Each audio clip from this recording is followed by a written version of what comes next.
Well, this is a fairly massive change in the industry. Leaks are suggesting that Starfield, Indiana Jones, and more will no longer be Xbox exclusive games. Now, this is just over 20 years after the last sizable shift in the console market, and now we're seeing Xbox reportedly moving away from an exclusivity-driven model to get people onto their consoles. Many diehard fans, having been sold in somewhat of a vision, are now a bit furious that that vision is changing. Analysts are trying to work out what the hell this actually means for an industry that itself is already going through a hell of a lot of flux. And it's time for you and me to work out if this is going to be a good thing for us. And to be honest, for most of us, it actually might be, at least in the short to medium term. Now, one thing that on all terms has been really amazing is your response lately for watching videos, and thank you to everybody who joined us at bellular.ghost.io. It seriously makes all the difference. Ad rates on YouTube right now are A, low, B, lower than they were last year, and C, are less predictable. And taking some inspiration from the likes of Second Wind and from Aftermath, my goal here is to support my team's job security and creative freedom by building our own platform, doing more of our own stuff over there in addition to YouTube. Right now, that's where we publish Loading Screen every single day. That covers the stories that don't make it onto the channel, as well as new games as they release. Of course, you also get early access to videos, you get our research reports before I even see them, and of course, the Members Lounge at Discord, where it's always great to hang out with you guys.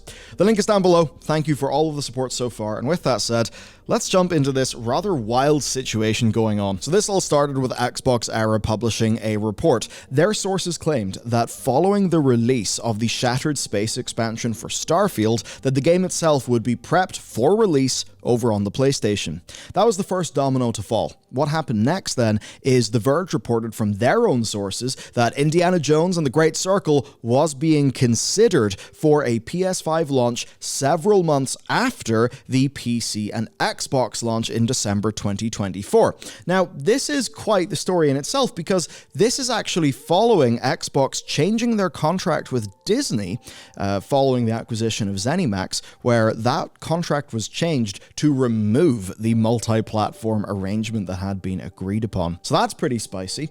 Then what also is interesting is that their sources, and also a bunch of data mining that has happened, kind of suggest that Hi-Fi Rush is going to be coming to PlayStation and Switch. So sources corroborated this. The data mined thing, though, was these like t-shirt designs. I'm here, baby, Shadow Dropped, and Rock Out Anywhere, which of course are all alluding to a multi-platform launch. Now, this has followed reports of apparently Sea of Thieves being prepared for Switch and PlayStation as well, and then Jeff Grubb, who you'll know has got quite a lot of industry sources, he suggested that he actually heard that Gears of War is also being discussed. Of course, that's like a tier 1 Xbox property, right? So that's pretty damn major, them actually considering that. Now, of course, these are leaks. These are not things that have been formally announced. But we may not have to wait that soon, because another thing that these leaks are suggesting is that Microsoft plan a fairly large press push to communicate some sort of change of strategy. So that's probably when we're going to hear about a lot of this stuff. Now, certainly in the industry, the notion of exclusive has changed, right? Like, remember, an exclusive was just, it kind of meant that. Then it turned to a timed exclusive, a platform exclusive. That kind of thing has been going on for ages. But what this really is a console manufacturer actually struggling, right? And because they're struggling, they're feeling forced to launch their games on other platforms. Something they'll want to do because, you know, money. I mean, Hi-Fi Rush, fantastic game. I think most of the people who played it, or at least many I'd imagine, were doing that via Game Pass. Well, it's a brilliant game. If you release that sucker in PS5, I think quite a few people will buy it. To tackle this big picture, recent times maybe would have had you think that consoles are a very stable space, right? Where we essentially have two big players duking it out. Well, that's just because that's how it's been for the last few generations, but it wasn't always like that. If you go back to the year 2000, the Sega Dreamcast was a thing. Pretty cool piece of hardware, actually, but it was failing, right? It was failing to hit its sales targets, and this was part of a fairly long decline for them because they've been defeated by both Nintendo, and then more recently they were defeated with, of course, the PlayStation 2. Now, at that same time, you've got Sega losing, you've got the PS2 doing really well, and that's when you've got Microsoft getting ready with the Xbox. And a lot of these things then led to, in 2001, Sega deciding to change their plan, where essentially they would still keep on making Dreamcasts, but they would also put their games onto the Game Boy Advance and onto the PlayStation 2. Looking at this, well, I don't think it's as dire as it was for the Dreamcast, but of course, you've got Sony and Nintendo with the PS2 and the Game Boy Advance. Today, it's the PS5 and the Nintendo Switch, likely, of course, a Nintendo Switch 2 this year. Yeah, that makes a lot of sense. And if the Switch 2 essentially just ends up being a Nintendo Switch, but with a lot more horsepower, then like, come on, the old Switch was already outselling the Xbox hardware. A new Switch with like new hardware that can run games good. Oh man, I would feel bad for Microsoft, honestly, on the hardware sales front. And when we think about these really big system seller games, I just remember that Spider-Man 2 cost $320-odd million to develop. So if you're Microsoft and you're dealing with massive game budgets like that, and you're not actually seeing direct ROI in that, you're not going to be feeling good. And as Phil Spencer had, I believe, said in some interview, Xbox is expected to just operate as a profit-loss division within Microsoft. It's not like it's some sort of, loss leader because they want to be in gaming. No, they are expected to drive returns to the group. I have since heard independently from multiple sources that they are very much on a cost-cutting mission right now. And, yeah, they have pretty lofty growth expectations. So how are you going to get that growth if you're Team Xbox? We're pretty much looking at that now. To understand some more of this, let's take a look at some sales data. Now, this is from Circana, who you probably won't know, but if I said NPD Group, you probably would be more likely of knowing them. Basically, they rebranded. Anyway, here's the deal. Best selling? Well, Hogwarts Legacy, then Modern Warfare 3. And as we go down, we see Madden, we see Spider-Man at 4th, we see Tears of the Kingdom, Diablo 4, Modern Warfare 2, and if you go all the way down to 11th, you see Starfield. Now, Starfield was rank 11. Of course, it wasn't out for, the entire year. That's really good sales. Now, is it as good as it possibly could have been? I would say absolutely not. Is it as good as it could have been if it was also on the PlayStation 5? Absolutely not. But to take a look at this chart again, what do you see? Well, even at like number 20, you've got Minecraft. And as you go up here, you see the likes of the Call of Duties. You see Diablo 4. You really see that Microsoft, that Xbox have actually got multiple titles in the top sellers list. Of course, quite a few of those are from the acquisition. And in every case of top sales, they are acquired games. Of course, most recently ActiBliz, before that Minecraft, but they are acquired games that are multi-platform. Now, having a quick thought about, say, Game Pass, well, Starfield still sold incredibly well, right, on Steam at full price, even though it's $9.99 in Game Pass. But anyway, the same thing is actually happening right now for Persona 3 Reload and for Palworld. These are games that are selling really well, even though they're on, Game Pass. So I think there's a simple truth here. Xbox are, they're a small part of the market as compared to everything else. On console, they're being wildly outsold. Wildly by PlayStation. On PC, Steam is the market for all intents and purposes. And so for Microsoft, I think they're moving away from console growth. I think they're staying with platform growth, but at the end of the day, the thing that they probably want is revenue growth, given that all of these things were rather expensive to pick up. That's one of the reasons why, as we covered when we were discussing their recent financials and the layoffs, those layoffs, part of that layoff wave is being done to say, hey, we've acquired these things, very expensive, but look how responsible we are in doing these job cuts and reducing our burn rate. Happy investors. Now, to get into a bit more detail on this, right? See, for the likes of Call of Duty and for Minecraft, what they said is that basically, and they're on record saying this, that the cost of losing the non-exclusive audience for those games would be too high, right? That by not putting COD on PlayStation, you would lose so much money that it would be an insane thing to do. But as Xbox Era themselves noted, the very first thing said about Starfield by Sarah Bond at its reveal was this: "It's awesome to share with you for the very first time one of the most anticipated games in the world from Todd Howard and the team, a groundbreaking game, and yes, it's exclusive. So that's kind of the thing. Starfield was the biggest game that they had published since Halo Infinite. It did sell well. I think it obviously could have sold better if it was a better game. It's definitely not one that is, I think, loved in the rearview mirror.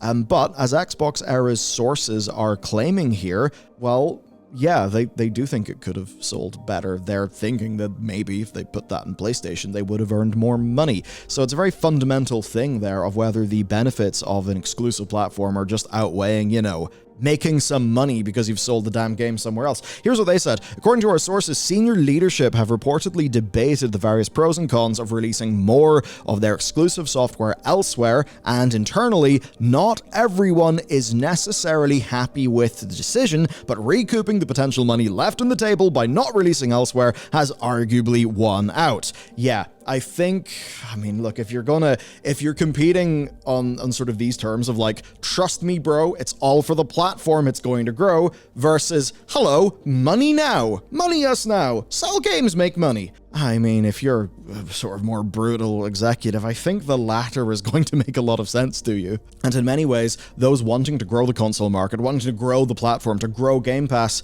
well, actually, that hasn't worked.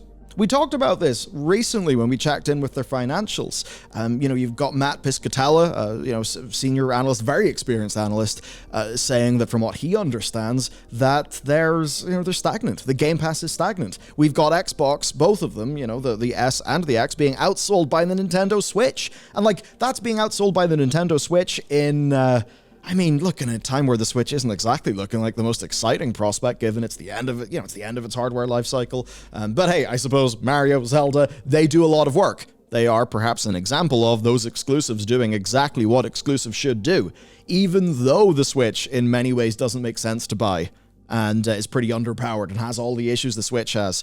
Those games are still getting people to buy Switches. And I think that very fundamentally proves the weakness of Xbox. Because looking at an Xbox Series X, it's a really great console. It's really fantastic. Far more so than the Switch, right? In my view, anyway. But yeah, they just don't have the software. And the thing is that through 2023, they lost, even though they had very ample stock, they had deep Christmas discounts. They had a pretty large library of games that had released, including, of course, notable exclusive Starfield. And, their hardware revenue for the Christmas quarter was a disappointment. They've actually then projected further deprecation in a year, of course, where it's also been leaked that there's a new console SKU for the Series X, basically a refresh of the X without a disk drive. So even though that's a thing, they are projecting a decrease, and the lifetime trend is saying that the Series consoles are actually performing worse than the Xbox One. And, need I remind you what the Xbox One launch was like? Remember the Don Matrick era, where it was going to be gobbling up, our whole living room and, the Kinect and all of that? It's selling worse than that. So really, this is Sega all over again. Big exclusives are not leading to people buying the consoles. The entire point is that the console gets somebody into the ecosystem so that you then get your 30% cut on all of the digital sales on the store. That is literally not happening. Therefore, they're going to have to pull a Sega and put their software over on PlayStation. It's going to make them some money. The problem is, and this bit's going to really sting, and it's going to make Sony actually kind of happy, well, the Xbox games are probably going to sell better on the PlayStation 5, because there are so many more PlayStation 5s. And Sony gets a 30% cut of all of those. So it's that crazy situation where there's actually so many more PlayStation 5s out there. If you're thinking about like a 70-30 split and you're comparing sales, would it be insane to say that Sony would be earning more money off a Xbox game being sold on a PlayStation via their 30% cut than Microsoft would be on their console because they're not selling as many copies on it? In a way, it's a grim situation, but for Microsoft, that's money that evidently they don't feel they can just leave on the table anymore, because when they try to hit the big exclusive button, they don't get results. They tried to do it with Halo Infinite, of course, Forza, all of the things we've been talking about, and it has not moved the needle. For me, it truly was shocking that the Xbox One is actually outperforming the Series consoles, especially considering, like, look, the Series X gives you a great experience. The Series S is so affordable. That's mad to me. But the numbers are the numbers. Sony have clearly won. Now, this has led to quite a few people who were heavily bought into that Xbox ecosystem being pretty pissed off. It was like, hey, Phil, I bought that console that means that I can't play the Spider-Man, and I bought it because of your vision that you sold me by being, cool and Phil Spencer-ish. Now, a lot of those people do feel a little bit betrayed. Now, this is all fairly interesting. I've seen a lot of really good memes, basically speaking to the idea that clearly there are people at Xbox who are briefing the press against other people at Xbox. Because even those sources are saying that there is internal disagreement on this kind of thing. I mean, come on, this is almost like, this is almost like a government having leaks to the press where people are briefing against other people. Oh, you really do have to wonder. But yes, the prevailing mood for the last few weeks from the Xbox fans, the more diehard ones, is honestly just frustration. Frustration that Xbox are going to be giving Sony their games. And of course, these leaks are clearly coming from somebody who agrees with that perspective, because why would you do these leaks? Like, why would you let people know about this in a way that is not controlled by a big presentation from Phil Spencer where he's selling why this is a good thing for everybody and a part of a big, happy, more games everywhere for everyone, happy clap sort of thing. So obviously these sources are briefing the press, I would say, very likely with the desire to whip up the fan base, to make the, I suppose, job of their opponents inside Microsoft that little bit harder. So I suppose the idea of the console warriors, I mean, certainly that sort of diehard fandom, that is something that people are evidently weaponizing here. Because look, when the press via their sources is kind of speaking the words of those sources, well, those sources always have a perspective. And of course, whenever you talk to sources, you always know, like, well, they're telling me this for a reason. Maybe there's somebody else who would have a different perspective. And as much as I would like to just sit here and be like, console fanboyism, what a stupid thing. I mean, I do think it's a stupid thing, but in this case, I do think there's actually a kernel of honesty at the frustration there, because Xbox has spent this entire generation trying to sell people, sell their diehard fans, that the Xbox ecosystem is the best in the world, that it will bring you the best games. And I think the cold hard facts is that hasn't happened. It hasn't. And it's totally reasonable for someone to say, well, hey, I made my purchase decision because you and your slick presentations or your honest feeling reviews made me think that this was the place to go. It's perfectly reasonable for a consumer to then feel that they didn't buy a ticket on the winning boat. And that's a very real thing, especially if somebody is not really having the finances to have multiple consoles. And maybe you could say that with Game Pass being such a strong value proposition,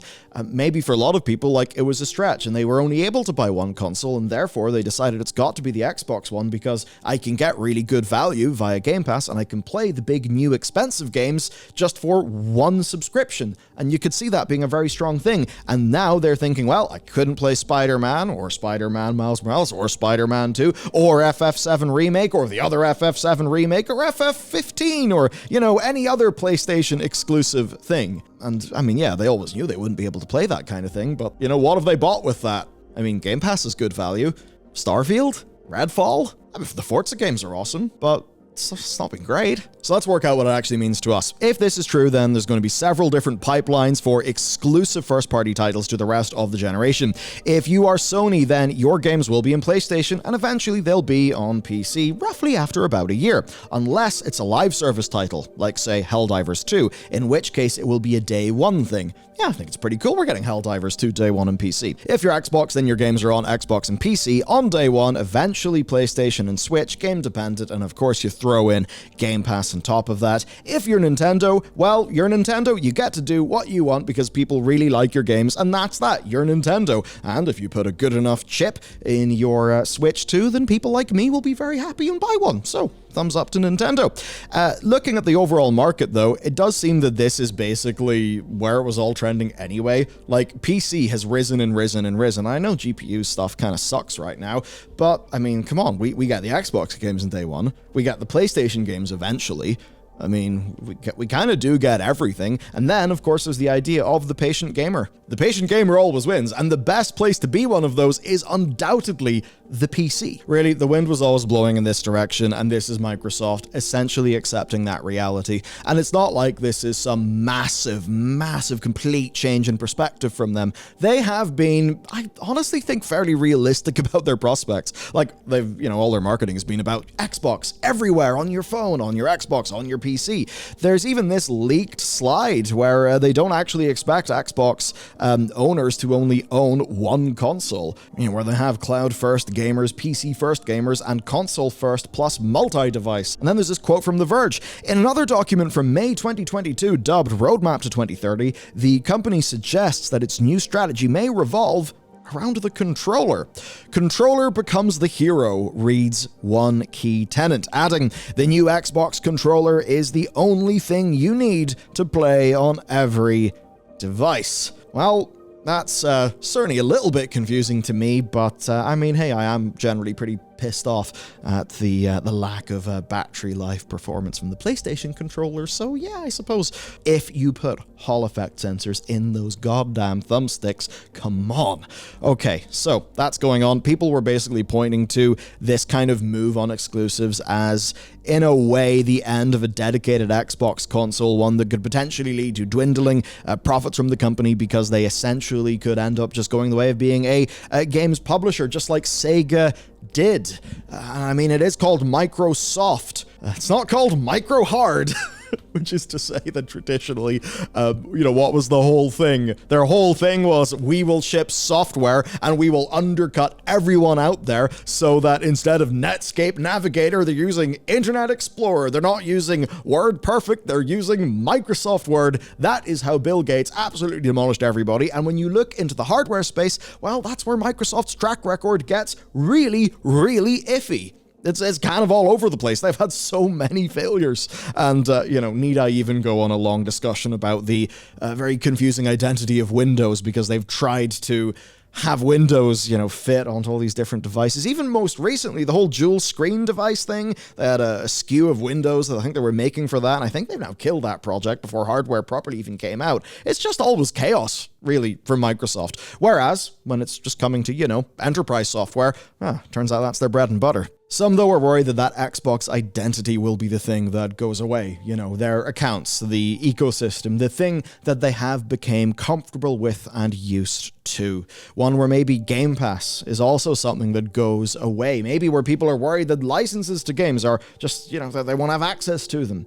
I think, though, the difference is, rather than Xbox just being completely defeated, I think they are actively trying to fight this irrelevancy, and I think they're doing it in a fairly smart way. Look, if you were in their shoes, and you're in this situation where that, in half your first-party developers is a total shit show, what are you going to do, right? Like, if you're them, you've probably seen 343 through Halo 4 into Halo 5, and then, they probably looked at Halo and saw, all right, this isn't reliable.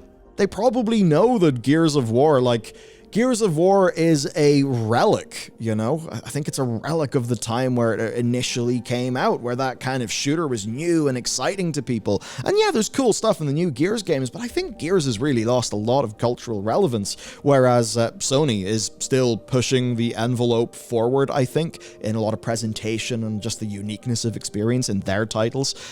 So if you're Microsoft and you're looking around, you're like, okay, we literally, unfortunately, don't have the development talent to compete, right?